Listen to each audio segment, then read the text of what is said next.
आवास 2.5 लाख रुपए में बनता है।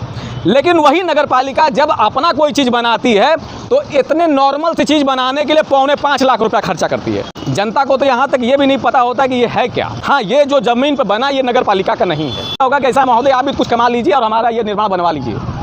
नमस्कार दोस्तों, मैं हिमांशु तिवारी। आज जैसा कि आप देख रहे हैं, मैं इस समय चंदौली ज़िले के पंडित दीनदयाल उपाध्याय नगर के मुगलसराय कोतवाली के बगल में आज खड़ा हूँ। यहाँ पर आने का कारण ये है कि ये एक ऐसा जगह है कि जहाँ पर भ्रष्टाचार की बहुत सारी ऐसी भेद जो छुपे हुए हैं जिसको उजागर करना बहुत ज़रूरी है। हालांकि मेरा जो मुद्दा इस कोतवाली से नहीं है, वो नगर पालिका से है। नगर पालिका यहाँ पर अपने बहुत सारे ऐसे राज को समेट करके रखी है कि जिसका हमारा आपका जानना बहुत ज़रूरी है। नमस्कार दोस्तों, जैसा कि मेरे पीछे आप जो जगह देख रहे हैं,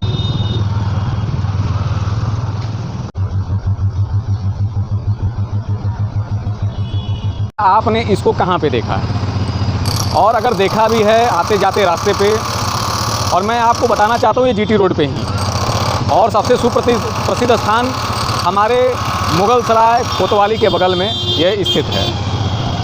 और सबसे बड़ी विशेषता ये है कि ये आम नहीं है। आम इसलिए नहीं है कि इसको बनाने में नगर पालिका अपने कार्य प्रणाली जो है उसको इसने लगाया है। और तो जाहिर सी बात है, जब नगर पालिका अगर उसके अधिकारी और पूरे नेता तंत्र अगर लगे होंगे तो जाहिर सी बात है कुछ बहुत बड़ी चीज़ होगी, तभी इसको बनाया गया होगा। और ख़ास इसलिए नहीं है क्योंकि हम आप नहीं जानते, इसलिए आज इसी तरह रैन बसेरे की स्थिति में पड़ा हुआ है। अगर आप जानते हैं तो ज़रूर आप बताएं। चर्चा का विषय यहाँ पर ये नहीं है कि ये टीन शेड का बना हुआ है और यहाँ पे कुछ लोग आराम करते हैं, बैठे रहते हैं। विषय ये नहीं है, विषय है कि ये है क्या और बनाया कितने में गया है। चलिए, है क्या वो तो बाद में जानेंगे। सबसे पहले आप एक चीज़ और बताएं कि आपके हिसाब से ये जो टीन नुमा शेड आप जो देख रहे हैं, जो 4 पिलर पे खड़ा है, हद से ज़्यादा ये 12 बाई 12 का एरिया होगा। और आपके हिसाब से इसमें लागत कितनी आई होगी? मैं कहता हूं कि इसमें लागत 50 से 75 हज़ार के लमसम में आई होगी, वो आज के इस महंगाई के ज़माने में। लेकिन ये उस समय जब बना था, उस समय हो सकता है कि 50 से 60 हज़ार रुपये में ये बन गया होगा। तो आइए इसके बारे में हम लोग पूरी पड़ताल करते हैं और जानने का प्रयास करते हैं कि है क्या और बना कितने में है और बनाया क्यों क्या है, और अभी तक इसे कितने लोग लाभान्वित हुए हैं और उनको इसका फ़ायदा मिला है कि नहीं। आखिर में अगर नगर पालिका ने अगर बनाया है और नगर पालिका के सामने अगर प्रस्ताव रखा गया है तो कुछ ना कुछ तो सोच के रखा गया होगा। ऐसे थोड़ी कि नगर पालिका पैसा बर्बाद करेगी। भाई, जिम्मेदार संस्था है वो, पूरे नगर पालिका यानी 25 वार्डों को संरक्षित करने का उसको जिम्मेदारी है। उसके जितने भी चीज़ उसने अगर बनाए हैं तो उसको संरक्षित करने की उसकी जिम्मेदारी है। देखभाल की जिम्मेदारी नगर पालिका की है। इसीलिए तो सरकार उसको इतने फंड देती है। उसके हर एक तंत्र को, हर एक विभाग को संभालने के लिए एक जो ऐसे अधिकारी होते हैं जिनकी लाखों में सैलरी होती है। उनके अंडर में ऐसे कर्मचारी होते हैं कि जो पूरे कार्य को संभालते हैं। तो जाहिर सी बात है, अगर नगर पालिका ने अगर इस पर संज्ञान लिया है तो कुछ ना कुछ उसके विचार में होगी, कुछ ना कुछ उसके मन में होगी। तो आइए हम लोग वो जानते हैं कि उसके मन में क्या है और कैसा चीज़ है। उसी सिलसिले में आप ये देख सकते हैं कि ये योजना का नाम पालिका निधि बोर्ड फंड के अंतर्गत वित्तीय वर्ष 2020-21 यानी 2020 और 21 का बना हुआ है।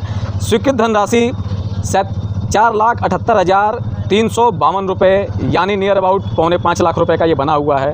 कार्य का नाम कोतवाली के बगल में मुंडन स्थल के निर्माण का कार्य है। ठीक है, इसमें माननीय श्री संतोष खरवार जी, अध्यक्ष नगर पालिका पंडित दीनदयाल उपाध्याय नगर, माननीय डॉक्टर महेंद्र नाथ पांडे, सांसद चंदौली, माननीय श्रीमती साधना सिंह, विधायक पंडित दीनदयाल उपाध्याय जो कि इस समय राज्यसभा सांसद हैं, श्री सुनील विश्वकर्मा जी के कर कमलों द्वारा सदस्य वार्ड नंबर 20 न्यू महल को संपन्न हुआ, श्री मुरलीधर अबर अभियंता, कार्यदायी संस्था मेसर शिव शक्ति इंटरप्राइजेस, श्री कृष्ण चंद्र अधिशासी अभियंता जी।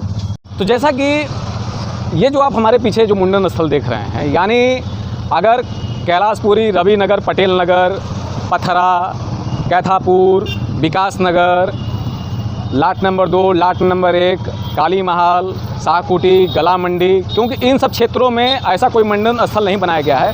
अगर एकलौता बनाया गया है तो इसका मतलब यही है कि अगर इतने एरिया में अगर एकलौता बनाया गया है तो उतने एरिया में अगर किसी के घर पे अगर परिवार के अगर किसी भी सदस्य का अगर मृत्यु होता है तो शायद 10वां का कार्यक्रम मुंडन स्थल के जगह पे ये बनाया गया है, यहाँ पे लोग आकर के मुंडन कर सकते हैं। हालांकि 4.25 लाख रुपए इन्वेस्टमेंट हुआ है। 4.25 लाख इन्वेस्टमेंट के बावजूद भी एक टेम्पोररी लैट्रिन बाथरूम की व्यवस्था की गई है। अच्छी बात है कि लोग एक में लैट्रिन कर लेंगे, एक में बाथरूम में कमरे नहा लेंगे। लेकिन अफसोस की बात यह है कि लैट्रिन और बाथरूम में पानी जाने की व्यवस्था नहीं है, मतलब इसमें पानी का सुविधा ही नहीं है। यानी लोग अगर मुंडन भी कर लेंगे तो मुंडन के बाद वो नहा नहीं पाएंगे, उनको अपने घर से एक टैंकर मंगवाना पड़ेगा नगर पालिका से, या फिर अपने घर से बाल्टी में पानी लेकर के आएंगे। अगल बगल पानी कोई सुविधा नहीं है, जैसा कि एक अगल बगल एक हैंडपम्प भी होना चाहिए था। चलिए वो भी ठीक है, लेकिन सबसे खुशी की बात यह है कि अभी तक इस मुंडन स्थल पे एक भी व्यक्ति का मुंडन नहीं हुआ होगा। अगर हुआ है तो ज़रूर आप लोग बताएं। और एक बात आप लोग से मैं रिक्वेस्ट करूंगा, सबसे पहले तो आप सभी को धन्यवाद और प्यार देने के लिए कि आप लोग के तत्परता से बहुत ऐसी चीज़ें हैं कि जिसको मैंने आवाज़ उठाया और उस आवाज़ पे उसको संज्ञान लिया गया और उस पर कार्रवाई की गई। आप लोगों ने उसको दिल से उसको सराहा, आप लोगों ने उसको खूब प्यार किया, आप लोगों ने खूब शेयर किया।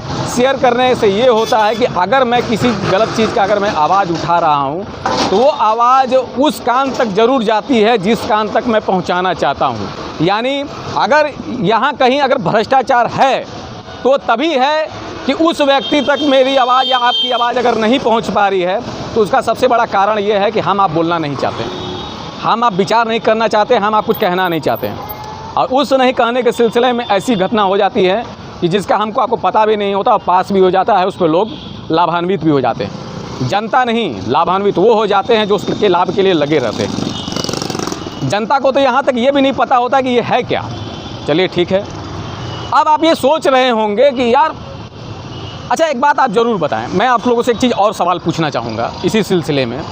आप मुझे बताएं कि इसकी लागत कितनी होगी। ये जो हमारे पीछे मुंडन स्थल बना हुआ है, अपने दिल पे हाथ रख के बताएं कि इसकी लागत कितनी होगी। मैं कहता हूँ 75,000 से 1 रुपये ज़्यादा नहीं होगा। क्यों? क्योंकि जब ये बना है 2020-21 में, तो उस समय इतनी महंगाई नहीं थी कि जितनी महंगाई आज है।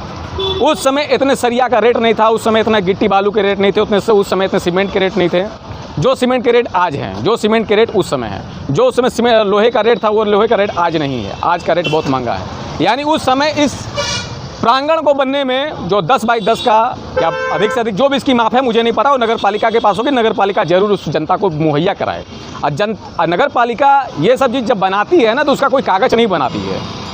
वो गलती से इन्होंने अपने प्रचार में एक शिलालेख लगवा दिया, जिसको मेरी नज़र मेरी वहाँ चली गई, मैंने उसको देख लिया और मुझे लगा कि ये बहुत ही विचित्र घटना है। विचित्र घटना इसलिए है कि मौजूदा सरकार वो मानती ये है कि एक परिवार के लिए 2 कमरा किचन लैट्रिन बाथरूम जो कि 2.5 लाख रुपए में बन सकता है, वो भी पक्के छत का, प्लास्टर सहित, चारों साइड पूरे दीवार के साथ, खिड़की दरवाजे सहित, वायरिंग सहित, पूरी सुविधा के सहित 4.25 लाख में आपको नगर पालिका, वही नगर पालिका जो नगर पालिका आवास पास करवाती है डूडा के माध्यम से। नगर पालिका में एक संस्था है कि जो लोगों को आवास पास करवाती है, लोगों को आवास मिलता है, लोग उसी आवास में रहते हैं और वो आवास 2.5 लाख रुपए में बनता है। लेकिन वही नगर पालिका जब अपना कोई चीज़ बनाती है तो इतने नॉर्मल सी चीज़ बनाने के लिए 4.25 लाख रुपया खर्चा करती है। ठीक है, मैं मान सकता हूँ कि 5 लाख खर्चा हुए होंगे, तो हुए भी कहाँ, हो सकता है वो क्या पता वो ज़मीन खरीदी हो, ज़मीन भी खरीद सकती है कि भैया चलो वहाँ पे कोई ज़मीन नहीं है, वहाँ पे कोई नगर पालिका की ज़मीन नहीं है, चलो वहाँ पे ज़मीन खरीद लेते हैं। हाँ, ये जो ज़मीन पे बना ये नगर पालिका का नहीं है, ये जिस ज़मीन पे बना वो नगर पालिका का नहीं है, वो ज़मीन है PWD का। तो क्या मैं ये जानना चाहता हूँ, क्या PWD के अधिकारी इसको बेच दिए हैं? अगर PWD के अधिकारी अगर इसको बेच दिए हैं तो कितने में बेचे हैं? उनको ये ज़मीन बेचने का अधिकार किसने दिया? नगर पालिका उनके ज़मीन पे अगर अपने नगर का कोई चीज़ अगर बनाती है तो कैसे बना ली? क्या अधिशासी अभियंता जी इसके लिए जवाब देंगे? क्या अधिशासी अभियंता जी को 4.25 लाख रुपए में उनको भी कुछ प्रॉफिट का हिस्सा उनको प्राप्त हुआ है? मैं मान सकता हूं कि ये जो लागत इसमें आई है उसमें उनको अधिकार नहीं मिला होगा, लेकिन कहीं ना कहीं उनके सामने प्रस्ताव रखा गया होगा कि ऐसा महोदय आप भी कुछ कमा लीजिए और हमारा ये निर्माण बनवा लीजिए। हो सकता है नगर पालिका कही होगी कि महोदय अपने ज़मीन में हमारा एक निर्माण करवा दीजिए, अब बदले में कुछ कमीशन प्राप्त कर लीजिए।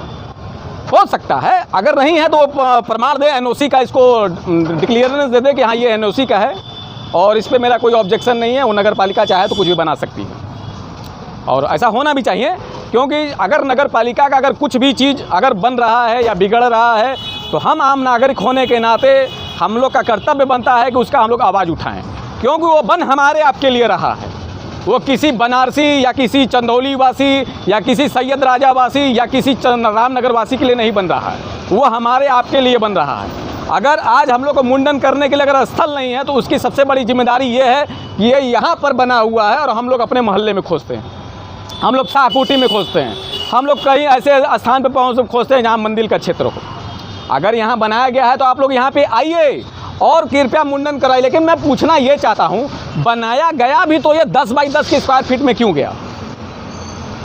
अगर मेरा कहने का मतलब है कि अगर एक परिवार में 6-7 सदस्य हैं, 6-7 सदस्य अगर एक साथ बैठ करके अगर मुंडन बनवाएंगे और उसी समय किसी दूसरे परिवार में अगर घटना हो जाती है, यानी 3-4 परिवार, जरूरी नहीं ना है कि अगर पूरे शहर में एक ही परिवार को दिक्कत होगी, हो सकता है कि 4-5 परिवार को दिक्कत हो जाए और 4-5 परिवार के सभी परिवार के 5-5 सदस्य एक ही जगह पे आके बैठ जाएं।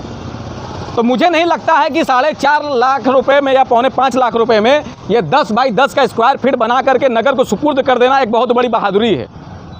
और बहादुरी वो इसलिए अपना फिट थपथपा रहे हैं कि हम आप सवाल नहीं पूछते हैं। गलती यही है। अगर जिस भ्रष्ट तंत्र में आज अगर हम आप जी रहे हैं तो उसका एकमात्र कारण ये है कि हम आप सवाल करना भूल गए हैं। हम आप ये पूछना भूल गए हैं कि हमारी सुविधा कहाँ है। हम आप ये सवाल पूछना भूल गए हैं कि जो आप लोगों ने इसका क्या क्या चीज़ का निर्माण किया। हम आप लोग ये सवाल पूछना भूल गए कि आप लोगों ने जो चीज़ निर्माण किया है वो कहाँ पर है और कितने में बना है। मैं इसी तरह आवाज़ को उठाता रहूँगा और जो नगर के सारी कमियों को और सारे दुर्व्यवस्था को दिखाता रहूँगा। बस मैं भाइयों आप लोगों से एक विनम्र आग्रह और निवेदन करूँगा, कृपया आप सभी लोग प्लीज़ मेरे इस मुहिम को लोगों को जगाने में, भ्रष्टाचारियों को उजागर करने में और नगर पालिका के बदहाली में मैं जो जिस मुहिम को चला रहा हूँ, हर एक छोटे छोटे मुद्दे को मैं जैसे उठा रहा हूँ, तो आप लोगों से मैं विनम्र निवेदन करूँगा कि आप लोग इस वीडियो को खूब शेयर करें, इसको इतना शेयर करें और इतना प्यार करें, फॉलो करें, लाइक करें, कमेंट करें, सब्सक्राइब करें, सब करें। इसलिए करें क्योंकि मैं ये चाहता हूँ कि हमारे नगर की ये जो दुर्व्यवस्था है ये उन तक पहुँचे कि जिन तक ये पहुँचनी चाहिए। अगर ये उन तक पहुँचेगी तभी इस पर जाँच होगा, भ्रष्टाचारियों का नाम आगे आएगा, क्या क्या इसमें गलतियाँ हुई हैं वो उजागर होगा। और सबसे बड़ा फ़ायदा ये कि दूसरा कोई करप्ट आदमी ऐसा घटियागिरी करने से पहले 4 बार सोचेगा। उसको अपने जब जानते हैं आदमी चोरी कब तक करता है, जब तक उसके जानने वालों को ये नहीं मालूम चलता है कि ये व्यक्ति चोर है। वो तभी तक सीना तान के घूमता है जब तक अगर वो लोगों की निगाह में गिरना चालू हो जाता है ना, उसी दिन से वो चोरी छोड़ देता है। तो अगर हम लोग काम करते हैं तो 2 फायदा होगा। एक तो कोई चोरी करने से पहले 10 बार सोचेगा और दूसरा वो अगर चोर व्यक्ति अगर मेरी बातों को सुन रहा होगा जिसने से चोरी किया है तो ज़रूर उसकी आंखों में वो शर्म आ जाएगी, वो बेहाई आ जाएगी, वो बेचारा अपनी नज़र से आपकी नज़र नहीं मिला पाएगा। तो रिक्वेस्ट यही है, खूब शेयर करें, दिल से शेयर करें, इतना शेयर करें कि हमारा नगर पालिका नरक पालिका नहीं नगर पालिका हो, भ्रष्ट पालिका नहीं सुस्वस्थ पालिका हो। जय हिंद, जय भारत।